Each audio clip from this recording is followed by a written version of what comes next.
रामकृष्ण हरी नर्मदे हर नर्मदा परिक्रमा गौरीताई गंगवणे या यूट्यूब चॅनलमध्ये तुम्हा सर्वांचं मी स्वागत करते।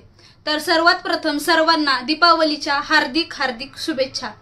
येत्या 1 नोव्हेंबर 2025 रोजी मी महाराष्ट्रातून म्हणजे पुण्यातून पायी नर्मदा परिक्रमेसाठी मी निघत आहे। तर 2 नोव्हेंबरला मी ओंकारेश्वर या ठिकाणी पोहोचणार आहे आणि 3 नोव्हेंबर 2025 रोजी मी माझ्या 4थ्या पायी परिक्रमेचा संकल्प घेणार आहे। जर ज्या कोणाला नर्मदा परिक्रमावासियांना महाराष्ट्रातून अन्य राज्यातून कोणाला जर माझ्यासोबत यायची इच्छा असेल तर तुम्ही माझ्यासोबत नक्कीच नर्मदा परिक्रमेचा संकल्प घेऊ शकता आणि माझ्यासोबत यात्रा करू शकता। आणि दुसरी गोष्ट महत्त्वाची म्हणजे काहींचे काही प्रश्न आहेत तर त्या प्रश्नांची उत्तर मला नक्की द्यायला आवडेल की मानधाता परिक्रमा ही सुरुवातीला करावी की नंतर करावी। नंतर तर करावीच लागते। मी मागच्या व्हिडिओमध्ये सांगितलं होतं की 4 महिने आपण ज्यांची सेवा घेतो, ज्या आपण आश्रमातून सेवा घेतो किंवा वाटेवरून जात असताना जर आपल्याला कोणी गृहस्थी असेल, सांसारिक असेल, संन्यासी असेल, कोणीही असो, जे कोणी आपल्याला सेवा देतात तर त्या सेवेचं ऋण आपल्याला मानधाता परिक्रमा करताना ऋणमुक्तेश्वर महादेव मंदिर लागतं, त्या ठिकाणी आपल्याला ते ऋण फेडावं लागतं। तर कसं फेडावं लागतं तर 1 किलो डाळ किंवा 1 किलो गुळ आपण त्या ठिकाणी महादेवाला अर्पण करून ते जे 4 महिने आपण कोणाचं खाल्लेलं असेल, कोणाची सेवा घेतलेली असेल, काय होतं आपण परिक्रमा करतो आणि परिक्रमा करत असताना काय होतं आपलं फक्त शरीर चालतं ना, आपलं पुण्य जे आहे ते काही सगळे जे सेवा देणारे आहेत ते घेऊन टाकतात। मग आपलं फक्त शरीरच आपल्या घरी येतं। तर आपण ज्या ठिकाणी ज्या आपण आश्रमामध्ये जाऊ, आता समजा एखाद्या आश्रमात आपण चालून गेलो तर एखादी त्या ठिकाणी सेवा देणारे असेल तर आपलंही कर्तव्य बनतं की आपण सेवा घेतो तर सेवा दिलाही पाहिजे, सेवा घेतो ते सेवा दिली पाहिजे। असं म्हणतात ना, सेवा में मेवा होत आहे।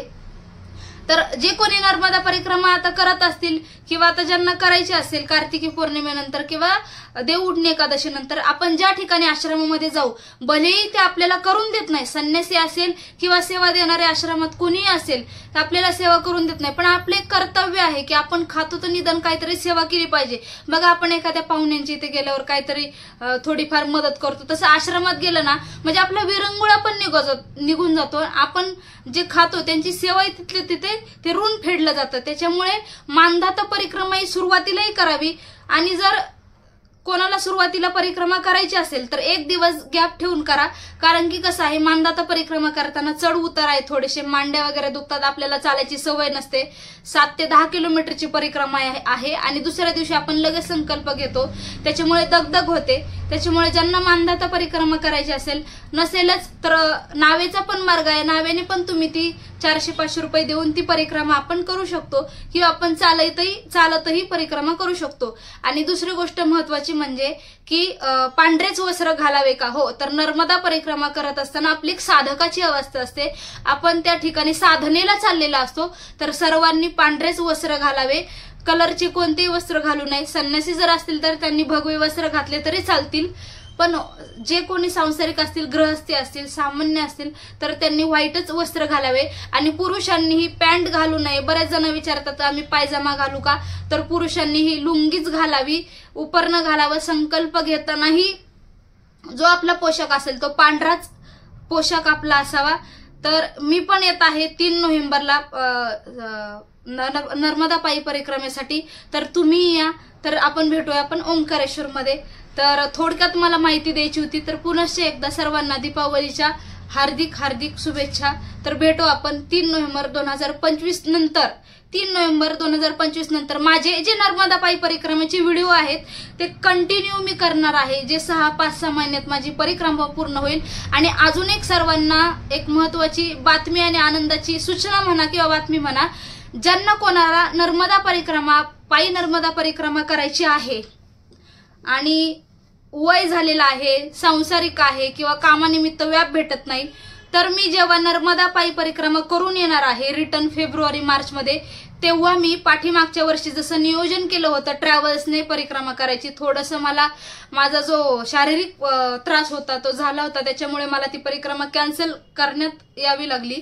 तर या वर्षी मी जी पायी नर्मदा परिक्रमा करून आल्यानंतर ट्रॅव्हल्सने परिक्रमा करणार आहे. तर ज्यांना कोणाला माझ्यासोबत यायचं असेल तर नक्की मला कॉन्टॅक्ट करा. तसंही मी अजून पुढे तुम्हाला काही माहिती असेल त्याच्याबद्दल मी ती सांगत राहील.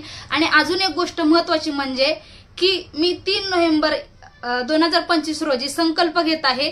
तर जे कोणी घरी बसून असणार आहेत किंवा ज्यांना संसाराने व्यापामुळे परिक्रमा करता येत नाही, व्हिडिओच्या माध्यमातून तुम्हीही माझ्यासोबत मानस परिक्रमा करा. मी ज्या दिवशी संकल्प घेईन त्या दिवशी तुम्ही मानस संकल्प घ्या आणि नक्कीच माझ्यासोबत मानस परिक्रमा करा. तर आजचा व्हिडिओ थोडका कसा वाटला, व्हिडिओ आवडला असेल तर व्हिडिओला लाईक, शेअर, कमेंट करा आणि भेटू आपण कंटिन्यू 3 नोव्हेंबर 2025 पासून. तर पुनश्च एकदा सर्वांना दीपावलीच्या हार्दिक हार्दिक शुभेच्छा. रामकृष्ण हरी, नर्मदे हर.